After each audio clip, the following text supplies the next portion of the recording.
la question concernant la taxe RAM, mais aussi cette question de la désignation des délégués de la centrale électorale. Autant de questions, chers téléspectateurs, qui divisent tant l'opinion que la classe politique. Le magazine Excellence s'est fait les soucis d'en parler avec des opérateurs politiques les plus représentatifs. Aujourd'hui, nous avons le plaisir de recevoir sur ces plateaux Monsieur Alain Kangui. Il est président de la NJK, entendez, Association des nationalistes de jeunes kabylistes. Encore une fois, bienvenue à notre émission, puisque ce n'est pas la première fois. Hein. Merci beaucoup, ce n'est pas la première fois.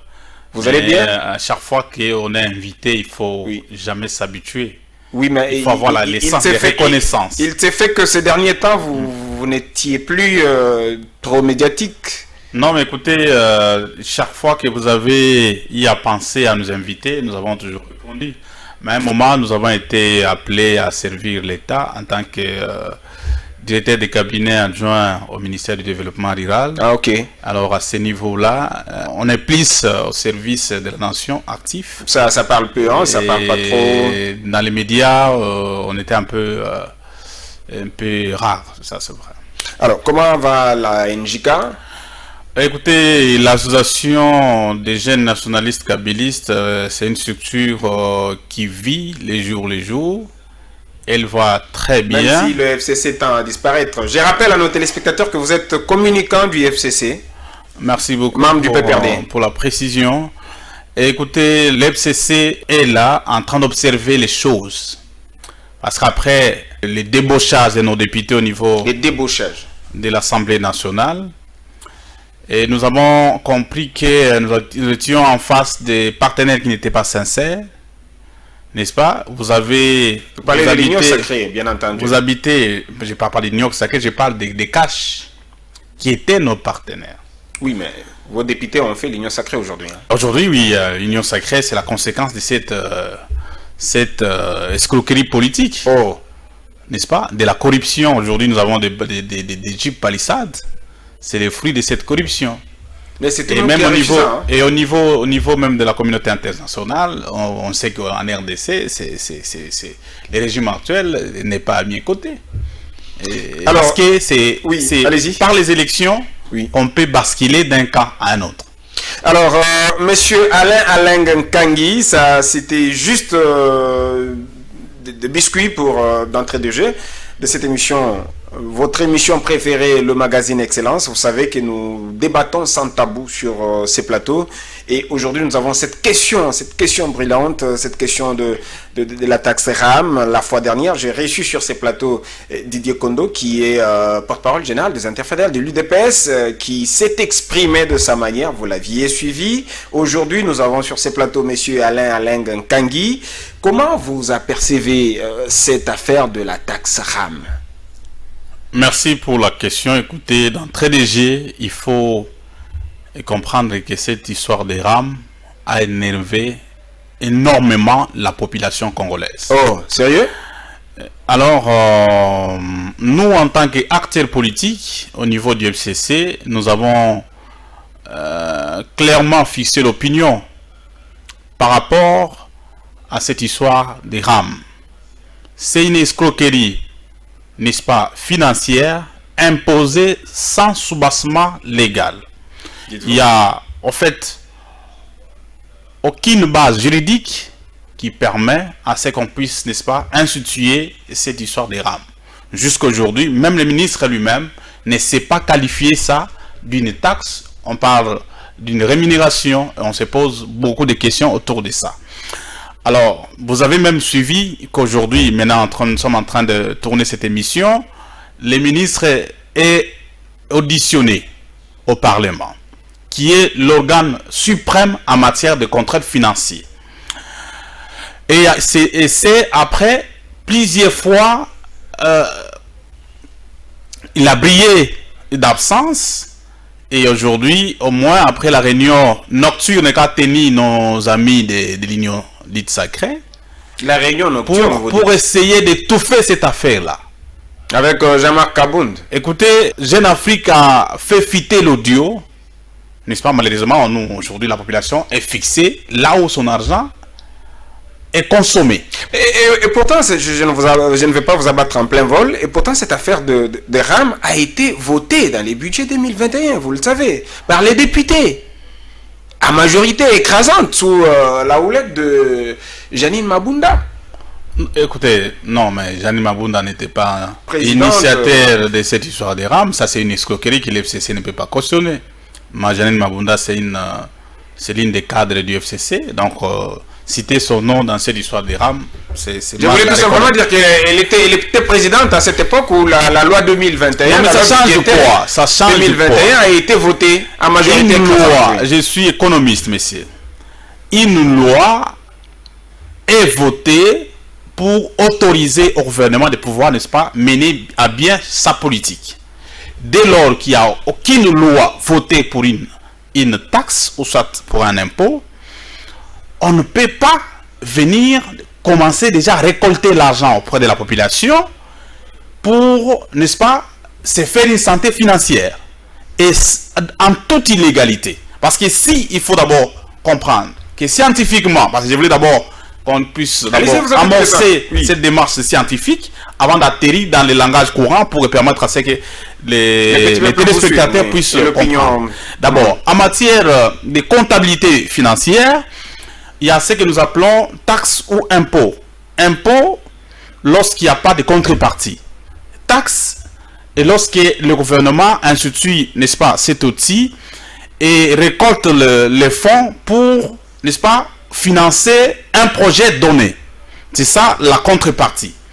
Alors, maintenant, avant d'y arriver là-bas, il faut qu'il y ait une loi, parce que nous sommes dans un pays organisé, qui est régi par les textes et par la loi. Alors, il faut qu'il y ait une loi qui autorise l'existence d'une taxe. Mais pour les cas d'espèce, il n'y en a pas. Et il y a ce que nous appelons en économie les redevables ou soit les contribuables. Le redevable est la personne morale ou physique qui est là comme opérateur économique chargé de récolter auprès du contribuable l'argent pour l'État. N'est-ce pas? Oui. Et le contribuable est la personne qui supporte maintenant cette taxe-là. La personne qui supporte, qu'on peut appeler le consommateur final. Et pour les cas d'espèce, aujourd'hui, la population congolaise dans son ensemble est aussi ici dénichée comme contribuable dans le cas des rames. Parce que les entreprises cellulaires, Vodacom, Orange et autres, sont là comme des redevables, des assujettis qui sont censés récolter auprès de la population cette taxe. Mais si la loi précédait maintenant cette escroquerie gouvernementale, ça ne poserait aucun problème parce que le pays ne peut s'organiser, ne peut évoluer que sur base des taxes comme nous voyons hier. Alors vous voulez dire qu'il n'y a pas une loi? Maintenant, comme il n'y a pas une loi au préalable qui a permis au ministère de Pétantique de pouvoir, n'est-ce pas, commencer déjà à imposer, à voler les fonds, n'est-ce pas, de la population congolaise, et ça, on ne peut pas aller sur les dos de la pluie. Il faut qualifier ça du vol. Oh. Parce qu'en fait, qui a volé? C'est l'État qui a volé la population. Mais précisément les petits peuples. Oui. Parce qu'en fait, lorsque tu as un téléphone, tu viens avec ce téléphone-là, tu te dis, bon, comme nous sommes dans un pays où il n'y a pas de courant. Nous sommes dans un pays où il n'y a pas de courant. Mais pas du tout. Et maintenant, je pars un peu au coin, il y a un monsieur qui a son petit cabine, et puis je peux laisser mon téléphone. N'oubliez pas que le PCA de la SNEL, c'est Alain Atoun Liongo, hein, qui est membre du FCC. Ça, c'est pas mon problème. Oui, allez-y. Je ne suis pas là pour défendre des individus. Allez-y. Alors, maintenant, et que vous arrivez au coin dans une petite cabine, et puis vous laissez le téléphone pour charger, et vous revenez, on vous dit, non, il y a un policier qui est passé ici, il a récupéré ses téléphones, qui ne lui appartient pas. Ça, en droit, je crois, je ne suis pas professionnel de droit, mais c'est une escroquerie, c'est un vol, qu'on soit de l'État ou soit d'une entité privée, c'est du vol. Alors, l'exemple là, je suis en train de retracer les faits. Une maman qui est à Kenge, qui se lève un beau matin et voulait informer qui est malade, voulait informer son enfant qui est en Bandaka. elle a un petit 1000 francs dans la maison, elle prend pour s'approvisionner en unité cellulaire. Et lorsqu'elle va chercher à acheter des crédits, elle donne l'argent, on transfère les crédits dans son téléphone, et d'un coup, Messiram récupère. La maman qui veut mettre son appel pour causer avec son enfant, n'est-ce pas? Parce que la situation, aujourd'hui nous sommes en face d'un gouvernement qui n'est pas responsable par rapport à la prise en charge de sa population. Et la maman cherche les secours auprès de son enfant qui est en Bandaka, mais le RAM prend les unités.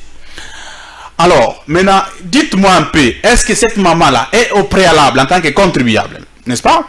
Est au préalable informée que lorsque je vais acheter des unités, on va prendre ces unités-là, oui ou non? Non, parce qu'il n'y a aucune loi.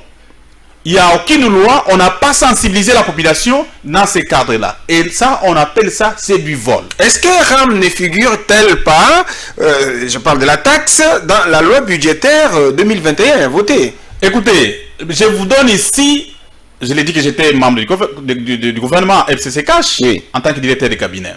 Je vous donne ici l'ordonnance présidentielle du 20 mars 2020, je crois, qui répartit les attributions de chaque ministère. Nulle part dans cette ordonnance-là, on a dit que les pétentiques devraient récolter la taxe RAM. Ça n'existait pas. Ce n'est pas de sa compétence. N'est-ce pas? En ce qui concerne les finances, l'argent, le seul ministère qui est autorisé de toucher les fonds et affecté dans un secteur donné, c'est le ministère des Finances. Mais pourquoi vous lui demandez de démissionner? Mais aujourd'hui, c'est un ministère avec l'actuel ministre, Augustin Kibassa, cette histoire des RAM, c'est une escroquerie. Parce que ils sont allés au-delà des attributions de ces ministères. Voyez un peu. Et c'est pourquoi vous voyez qu'on a demandé à ceux qui viennent, n'est-ce pas, apporter ces moyens de défense au niveau du Parlement pour donner les biens fondés de ces rames. Mais le messieurs a bavé plus d'une heure là-bas et il n'a pas convaincu les députés. Lorsqu'il a été questionné par les différents députés, il y a même une dame dans la salle, une députée du FCC, qui a dénoncé la circulation de l'argent, n'est-ce pas? Circulation de l'argent? Oui, au Parlement. Et vous avez vu. Vous avez des preuves? Vous avez vu. Oui. Je parle, c'est du verbatim. Tout le monde sait qu'il y a une dame, n'est-ce pas? Et pris des paix. Et pourquoi l'argent, c'est l'honnêteté? Pour étouffer, parce qu'on sait que c'est une histoire, ça fait la honte. Alors, on parle sans tabou. Ici, vous avez dit qu'on ne doit pas aller au dos de la cuillère. Dites-nous, puisque vous avez parlé du vol, qui a volé en ce cas? Celui qui a volé l'argent du contribuable congolais s'appelle le ministère de Pétentique, dirigé aujourd'hui par M. Kibassa Maliba. Et donc, aujourd'hui, nous, la population, nous demandons à ce qu'on puisse supprimer ces taxes-là, n'est-ce pas, et voir comment restituer d'abord les fonds débloqués par rapport à ces taxes. Parce qu'on part aujourd'hui, nous avons vu l'ODEP qui a publié, n'est-ce pas, son observation pour dire que depuis qu'on a institué cette histoire des rames, jusqu'à aujourd'hui, on a récolté plus de 200 millions de dollars. Mais le ministre a parlé de 25 millions. Là, déjà aussi, il y a cette volonté-là de chercher à cacher l'information. Monsieur Alain Kangui, nous restons toujours à ce niveau de la taxe RAM. Il y a deux grandes voix de l'UDPS, du parti au pouvoir. Je parle ici de monsieur Augustin Kabouya, qui dit qu'il y a déficit communicationnel. Donc, il fallait que le cabinet du ministre Augustin Kibassa puisse clarifier sur la situation et faire comprendre à l'opinion le bien fondé de la taxe RAM. Il y a aussi Jean-Marc Kabound qui dit mais la question est avant tout technique. Comment vous réagissez par rapport à, non, mais écoutez, à ces évidences? Vous savez, aujourd'hui, si vous attrapez un voleur en pleine opération, il vous dira non, j'ai été en train de déplacer, même si c'est une chose qui ne lui appartient pas. Donc c'est normal aujourd'hui que vous voyez au sein de l'IDPS, les DIDPS, n'est-ce pas, Kibassa et Tshisekidiste, que les gens commencent à chercher à... N'allez pas me dire que Kabound et Augustin Kabouya sont des voleurs, non? Mais écoutez, moi ici, je ne suis pas là pour fixer les gens. Oui. Mais je parle en termes de la réalité. Oui. Parce que vous avez cité leurs noms comme s'ils sont en train de parler de déficit communicationnel. Je n'ai fait que paraphraser. Hein, mais c'est justifier quelque chose des opérateurs politiques. Il justifie quelque chose qui ne tient pas. Nous, on parle de faits réels. parler de déficit communicationnel par rapport à quoi? Parce qu'avant de communiquer, il faut qu'il y ait une loi qui encadre cette taxe-là. Et dès lors qu'il y a une existence d'une taxe et vous commencez à récolter l'argent, ça veut dire quoi? Que vous avez la volonté de pouvoir escroquer la population. Et là, nous avons compris que ce slogan créé du peuple d'abord, c'était une occasion de chercher, n'est-ce pas, à accéder au pouvoir pour maintenant soutirer l'épée que le peuple avait, pour chercher maintenant à financer un petit groupe. C'est ça que nous connaissons du service national qui a fourni de la farine semoule. Mais ce service-là existait depuis le temps de musée. Oui, mais ça le monde le sait. Est-ce que c'est une invention de l'IDPS? Ça, c'est faux. Et revenons sur les faits. Oui. Aujourd'hui, il y a plénière, il y a les députés, 101 députés du FCC, qui ont signé une pétition, n'est-ce pas, en mettant en place une motion de censure contre ces ministres parce qu'il a violé la loi. N'est-ce pas? Et la population les a mandatés de pouvoir faire partie de ces ministres et puis chercher à ce qu'on puisse mettre sur pied une commission, n'est-ce pas, qui va enquêter pour voir qui a pris quoi, qui a fait quoi et restituer les fonds qui étaient débloqués. 100 députés. 101 députés. Mais je vous informe maintenant qu'il y a de cela 30 minutes que les députés du FCC viennent de quitter la salle. Pourquoi? Parce que les bureaux des palissades a rejeté cette bureau des palissades ou de l'Assemblée nationale? Bien sûr, bureau des palissades, parce qu'il y a les jupes qui ont circulé, tous les députés sont aujourd'hui amadoués par les bis. Attendez, les palissades, c'est l'offre qui a été reçue par tout le monde, non? Non, c'est la corruption, non? C'est la récompense du débauchage. Parce que les députés de FCC n'ont pas eu droit aux palissades? Écoutez, il y a même, parce qu'aujourd'hui, il faut le reconnaître, qu'il y a une séparation, en fait, il y a une nette différence entre l'IDPS des faits Étienne Tshisekedi et l'IDPS aujourd'hui des affairistes. Des affairistes? Oui, parce qu'en son temps, le fait Étienne Tshisekedi a dit quoi? Que lorsqu'il y a un corrupteur qui vient avec l'argent, qui vous donne, vous allez faire quoi face à cette histoire? Récupérer l'argent, c'est pour l'État, mais ne faites pas ce qu'il vous demande de faire. C'est ce que les députés de FCC ont fait. Et ils n'ont pas fait? Les députés de FCC ont récupéré les palissades. Nous sommes dans un pays où... Donc ils ont quand même suivi... Dans une même forme. Ils ont quand même suivi les mots d'ordre du fait. Vous avez... C'est quand même des leaders politiques de ce pays. Merci de la reconnaître. Écoutez, c'est la première fois au monde que dans un pays, dans une législature donnée, vous avez des députés d'un seul parti politique, mais où les uns sont à l'opposition et les autres au pouvoir. Ça ne s'explique pas. Si ce n'est que la corruption qui peut faire ça. Et c'est une honte voir l'IDPS tomber si bas et s'étirer de et donc dites-vous aujourd'hui que si cette affaire ou les ministres qui battent ça, en tout cas qui a d'énormes problèmes et d'énormes difficultés aujourd'hui, si les députés ne sont pas parvenus à les faire tomber, c'est un fruit de la corruption, c'est ça? Purement et simplement, c'est vrai. C'est la corruption qui est à la base de ça. Parce que qui est cette population-là? Qui est ces députés qui peut dire que la population l'a mandaté de protéger qui va ça? Mais sous d'autres cieux, les pays se construisent par des taxes, non, monsieur Alain Aleng? J'ai commencé avec la démarche, une approche purement scientifique, sans état d'âme, pour démontrer ce qu'on appelle la taxe et comment elle est instituée. Mais pour les cas d'espèce, ce n'est même pas une taxe, c'est vous qui parlez de taxes. Est-ce qu'on ne peut pas, bon voilà, et comme le vin est déjà tiré, mais comme la taxe c'est quand même importante pour la construction du pays, puisque c'est ça qui est, on a ouï dire que la taxe là, les frais de taxes là soutiendraient aussi la gratuité de l'enseignement. Maintenant en finance publique, n'est-ce pas, bien qu'il n'existe pas de l'argent propre, en finance publique, lorsque vous êtes devant le fait, il faut d'abord commencer par condamner ça. Et puis après, on peut maintenant voir au niveau du Parlement, à la mesure du possible, si on peut initier une loi dans ce sens-là. Mais comme nous sommes déjà devant les faits qui sont patents, il faut d'abord commencer par condamner, parce qu'il y a la loi. Et demander même la démission du ministre. Les ministres devraient démissionner. Et la justice devrait se saisir d'office. C'est ce qui démontre clairement que nos magistrats sont dans les petites choses. Ils sont derrière les gens qui sont dans les médias. Lorsqu'on dénonce les mal, ils sont les premiers à envoyer des petites invitations pour intimider. Mais les cas comme ça, n'est-ce pas, où la population est aujourd'hui victime d'une escroquerie gouvernementale, on ne se saisit pas d'office, mais c'est une honte. Et il faut aussi souligner ici les caractères partisans des actions de l'IGF. Parce que nous avons vu ici l'IGF s'inviter dans des petites choses, sans avenir. Parce qu'on a posé la question à M. Lingeti, quelles sont les retombées des actions de l'IGF que vous avez tant chanté. Mais l'IGF aussi avait dit qu'il allait se pencher...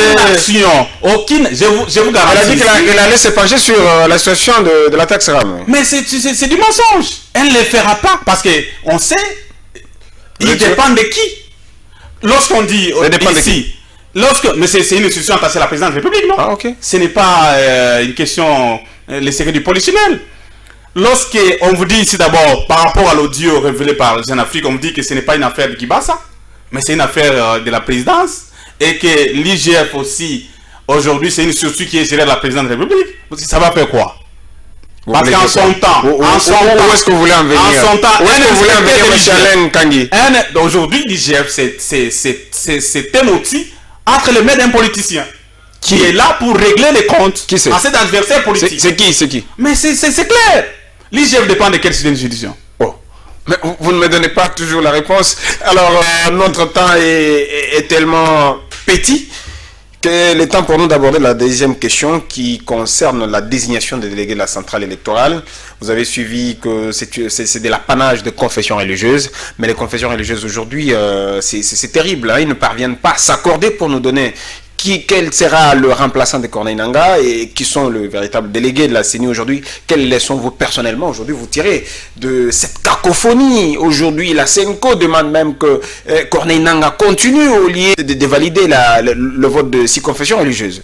Écoutez, d'abord, je place d'abord le dernier mot par rapport au premier sujet avant de revenir. Allez-y. Il faut d'abord comprendre aujourd'hui que la population congolaise n'a plus besoin de cette histoire des rames. C'est du vol pire et simple, et nous demandons, n'est-ce pas, sa suppression et que l'auteur soit traduit en justice. Dès lors que nous sommes toujours face à cette escroquerie du ministre Kibasa, que nous sommes, bien sûr, que nous sommes toujours face à cette escroquerie à ciel ouvert, que l'IGF ferme ses bagages, qu'on n'en a plus besoin. Oh, qu'on vienne puis nous brandir l'histoire, Tampognon, Kamukangalonzo. Oh non, il faut là, ça fait mal, empêcher les potentiels candidats de 2020. Ça fait mal quand on attaque Matata Pognon. Non, mais nous avons compris que l'IGF est au service d'un politique. Oh. Oui, au service des politiques parce que les questions essentielles ne lui concernent pas. Oui, nous avons vu comment ils se sont invités au là-bas, n'est-ce pas, chez Mouyej pour aller vite faire des conclusions qui ont abouti à une mise en accusation par l'Assemblée provinciale du Lolaba. Donc ça veut dire que la précipitation sans confrontation. Donc Mouyej n'a pas volé selon vous, c'est ça? Pas du tout. Allez au Lolaba, arrivez sur place, mais il y a vos collègues qui sont là dans une histoire qu'on a invitée pour le tourisme. La semaine du tourisme. Attendez qu'ils reviennent de Kinshasa et suivre leur discours. On peut corrompre 2 ou 3 personnes, mais voir ce que Mouyej a fait au Lualaba, les actions concrètes au profit de la population et parler qu'il y a détournement de fonds, c'est utopique et c'est chimérique. Ça révolte. Ça c'est grave. Et ça démontre clairement les caractères partisans de l'IGF. Maintenant, pour revenir à la question. Oui, la deuxième question concernant la désignation des délégués de la centrale électorale par les confessions religieuses. Hein. Non mais écoutez, d'abord, c'est un casse-tête. Il faut comprendre que nous sommes face à un régime qui est aux abords, sachant que il n'a pas posé des actions concrètes. La désignation relève de confessions religieuses, c'est pas le régime. Laissez-moi parler. Oui, allez-y. Parce qu'aujourd'hui, ces confessions religieuses, ils sont logés où? Ils sont logés à l'hôtel du fleuve. Mais là où la réunion de l'Union sacrée s'est tenue. Oh, comment vous conciliez les deux? L'Union sacrée, c'est la vision de qui?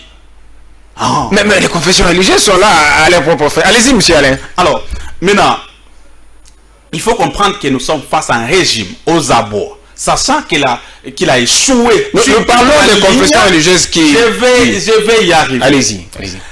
Alors, maintenant, n'ayant pas les discours pour convaincre la population en 2023, parce que la population va juger sur les actions. Ça ne sera plus théorique. ça ne sera plus les sauts de mouton, la gratuité de l'éducation. Mais écoutez, ça, tout ça sont des histoires chimériques. Ce sont des discours démagogiques. N'allez pas me dire que vous ne roulez pas sur les sauts de mouton quand même, monsieur Alain Aleng. Monsieur, vous risquez encore que nous puissions encore tomber dans cette histoire de sauts de mouton. C'est un projet qui a fait volatiliser l'argent de l'État. Plus de 450 millions de dollars, et regardez les sauts de mouton qu'on a construits. Une information que je vous donne au niveau des ponts Gabi, il était prévu qu'il y ait aussi un saut de mouton là-bas. Et plus de 5 millions de dollars étaient déjà débloqués au pont Gabi. Où sont partis ces fonds-là? Et vous entendez les gens parler? Même dans les procès 100 jours où Kamel aujourd'hui est victime qui a règlement des comptes à la prison, parce que nous connaissons très bien comment ça s'est passé au niveau des rats. Affaire 57 millions. Alors, l'histoire des sauts de moutons n'ont pas été prises en compte. Alors, répondez à la question. À la question pour la désignation des candidats au niveau de la CENI, malheureusement, nos pères religieux sont aujourd'hui à la merci des politiques.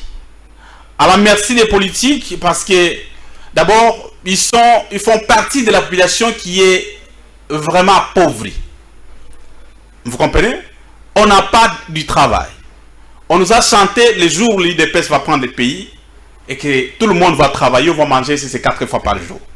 Ce sont des choses illusoires. Alors, maintenant, quant aux compositions des parties prenantes qui devraient désigner des candidats au niveau du bureau de la CENI, il y a la majorité des palissades. Majorité des palissades? La majorité parlementaire. Des palissades, encore chez les confessions religieuses. Il y a des députés qui ont été achetés par les palissades. Je vous écoute.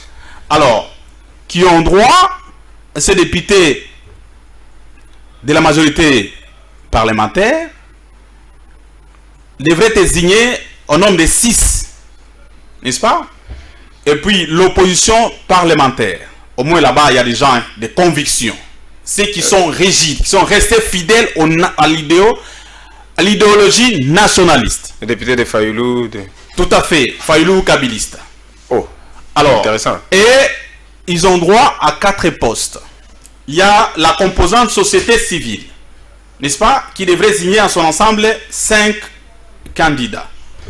Et puis, dans la composition société civile, il y a la composante, la plateforme confession religieuse, où cette composante-là devrait désigner les candidats en chef, celui qui va diriger la CENI, qui va remplacer Corneille Nangaa.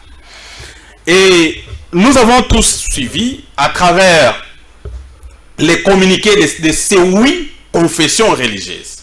2 jours après les assises, ils ont dénoncé la pression des politiques. Qu'ils ont été menacés, n'est-ce pas, par les politiques pour que ces gens-là puissent soutenir un candidat du pouvoir. Alors, nous n'avons pas compris qu'après, il y a 6 confessions, n'est-ce pas, qui se constituent en bloc, en piétinant les principes même de leur propre charte, pour dire qu'on va désigner un candidat pendant que nous savons... On va voter. On va voter. Oui. Les votes est organisé. Par manque de consensus. La charte dit ceci. Oui. Les votes est organisé par les présidiums, c'est-à-dire la CENCO et les CC. C'est le seul organe qui, aujourd'hui, au niveau des confessions religieuses, peut produire un PV légal avec la signature du président ou son vice. Alors, maintenant, ce qui n'a pas été le cas, parce que nos amis sont allés ailleurs et qu'ils forment maintenant un bloc autour des candidats Kadima, que l'église catholique et CENCO avait révélé les appartenances politiques de Denis Kadima, parce que les mêmes qui sont là-bas avaient dénoncé, les audios sont là, les enregistrements. Même vous appuyez l'hypothèse selon laquelle Kadima serait des accointances avec le chef de l'État, Félix Tshisekedi. Non mais écoutez, vous avez déjà écouté quelqu'un qui est en Afrique du Sud, soit de l'église kimbanguiste.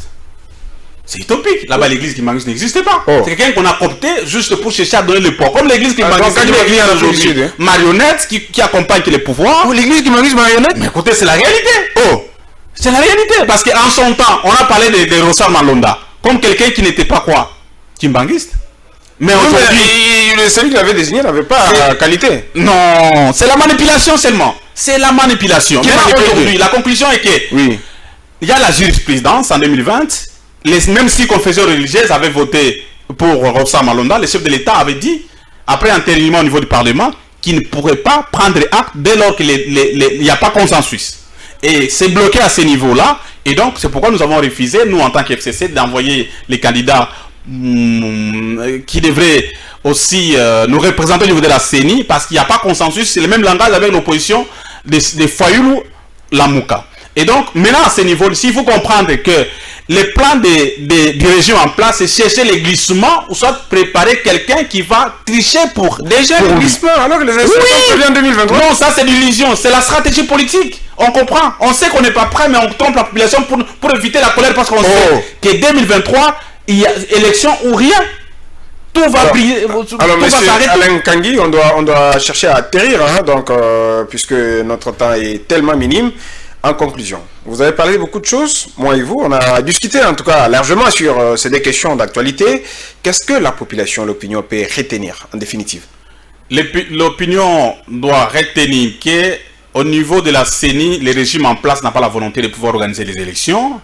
Aujourd'hui, la CENCO et les pasteurs Eric Senga ont révélé que les 6 confessions religieuses sont logées à l'hôtel du fleuve Congo. Qui paye les loyers là-bas, parce que nous savons que la nuit là-bas c'est plus de 3 000 $. Ils ont dit que c'est à leur propre fait. Écoutez, propre fait, quel est le travail qu'ils font pour se faire loger? Pourquoi tous ces temps ici ne font pas loger? Aujourd'hui, vous blanchissez à Bécholé. Écoutez, oui. La politique qui a été votre bourreau. La politique, elle est dynamique. Il y a eu des incompréhensions entre nous et l'Église catholique. Après, ils ont compris, les pères religieux, que Kabila est de bonne foi. Oh. Et aujourd'hui, il est Cholet compris que Kabila est de bonne foi. Bien sûr que oui. Et c'est le même Cholet qui a demandé à ce que Nanga puisse organiser les préparatifs. Alors terminons, atterrissez. Alors maintenant, pour le dossier RAM, il faut que la population comprenne que nous n'allons pas baisser la garde jusqu'à ce que nous allons obtenir au niveau du Parlement le départ de ces ministres, n'est-ce pas, qui nous fait la honte parce qu'il a violé la Constitution en instituant une escroquerie dite RAM dont la loi ne l'autorise pas. Et ça sera la fin de cette émission. Merci d'avoir répondu à notre invitation. C'est moi qui vous remercie. Merci à vous, chers téléspectateurs, qui ne ménagez aucun effort pour suivre ces grands magazines Excellence, le magazine Sans Tabou que vous suivez à tout moment. Je suis fier de vous, puisque vous ne cessez de me faire des remarques, vous formulez des recommandations. Ça me va tout droit au cœur. Merci pour vos appréciations. Merci à Francis qui a réalisé ces magazines, et à notre ami Clovis qui a été derrière le D caméra ou le 3 si vous voulez. Merci à Gloire Diléméné qui va monter cette émission pour vraiment la rendre attrayante. Merci à Maurice Gigandou qui est notre directeur de programme, et pourquoi pas le boss Chabani Record. Chapeau bas pour tout le travail que vous faites pour que l'opinion soit toujours servie. Moi, j'ai hâte de vous retrouver très très prochainement pour un autre numéro du magazine Excellence. À plus.